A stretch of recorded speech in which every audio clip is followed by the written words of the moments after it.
Hello? Hey, it's Ethan. Oh, hey. You alright? You just disappeared the other night. Yeah, no, I'm good. I'm good.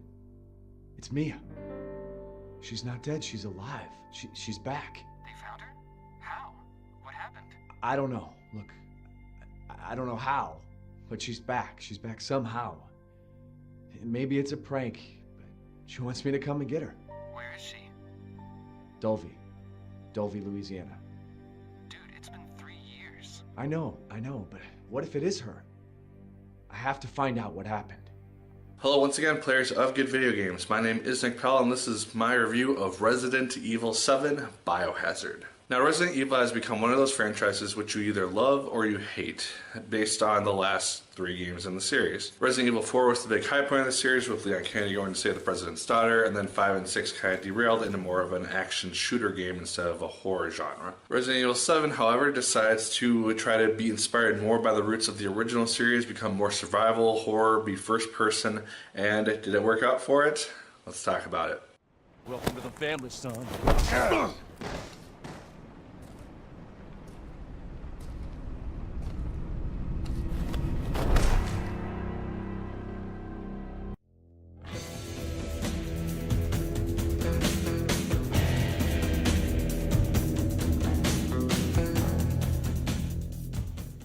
Now, the general story of this game, if you're not familiar already, is that you play as the main character of Ethan. He is looking for his wife who has gone missing for the last 3 years.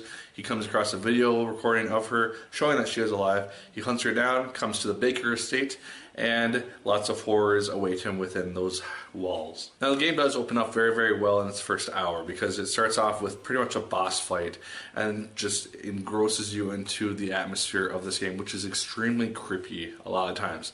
It felt like I didn't know what was going to be around each corner most of the time. And it made for an experience which I haven't really dealt with before in a very long time, something more of a movie format than a video game. The atmosphere is dark and scary, and you never really know what's going to come your way. This is helped by the Baker family themselves, because they as themselves, when you meet them, are very creepy people, because they seem to be cannibals, but you can tell that there's something very off about them at the same time. And that's what makes them to be kind of interesting characters. And this is where I get to kind of my first negative about the game as well, is that it didn't really feel like any character was very fleshed out as a character. We do get little reveals about the Baker family, how they came to be how they are, as well as about some of the other main characters in this game towards the end of the story, but it's nothing which really helped to define their roles per se. I would have liked to learn more about Ethan and Mia's relationship, how they kind of became separated, what she did ultimately to kind of tear apart their marriage, and just background of these characters. It would have made it for a much more interesting experience. The graphics in the game, however, are very, very good, from character models of the Bakers to Mia and other people that you meet along the way, to the enemies, to the house and the environments outside. It all looks very, very good, and I didn't really find any issues in regards to frame rate or graphics while I was playing the game. One of my main issues with the game, however, is the fact that the enemies themselves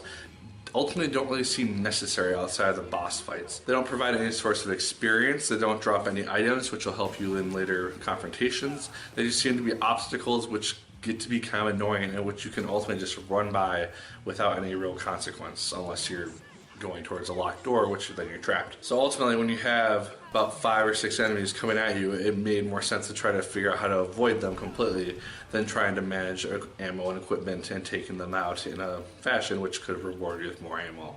The game can also be kind of confusing at times in figuring out where exactly you need to go and what you need to do. It does provide objectives on the screen, but doesn't provide any sort of waypoint marker or anything which will guide you towards your next objective. A lot of people seem to like this because it does provide for a more survival horror experience. You kind of figure out what to do on your own without being guided. But I tend to prefer personally a more story-driven game in regards to its linear progression. And exploring the house and trying to figure out everything that I have to do made for kind of a tedious experience and maybe kind of annoyed at times. The boss encounters, however, are all very unique in regards to how you have to take down each individual person. And there's usually multiple stages of it too, which come across throughout the game itself. And while these were also at times very frustrating to deal with, you do get a sense of accomplishment when you do find yourself taking down a very difficult enemy.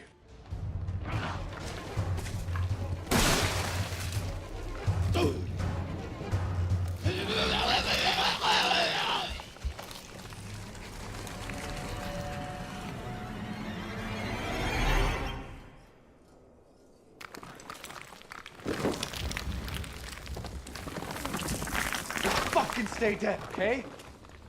In regards to the game's third act, I won't go into spoilers, but I did feel it was a little bit long for my personal taste. It just seemed very drawn out as opposed to the other two acts themselves. And then the ending itself, the last like 10 minutes of the game, was just kind of okay for me. It didn't really have a lot of ties to the other Resident Evil games in the franchise, which I, for some reason, thought we were going to have. The only thing that I really saw throughout my time playing the game was a newspaper clipping saying 15 years ago Raccoon City happened and people are still surviving from it. So I would have liked to see a little bit more integration of the main core franchise with this game. Maybe have Albert Wesker being the main villain overall, or have this new virus or whatever it is be inspired by the T-virus or whatever. But guys, overall, I will say this. I played Resident Evil 7 in one sitting. I started it at about 6 in the evening, finished it at about 5 in the morning. So I sat down, played through this thing over the course of a night, and I had a generally fun time with it despite its flaws. It is a frustrating game at times, and I did find myself having to look up guides every so often to figure out what the heck I had to do.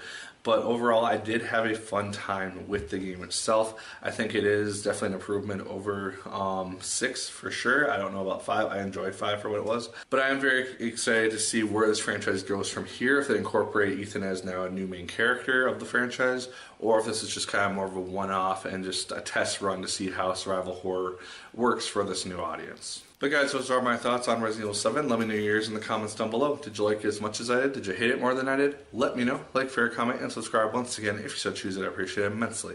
And as always, my people, my name is Nick Pell. And once again, keep on gaming.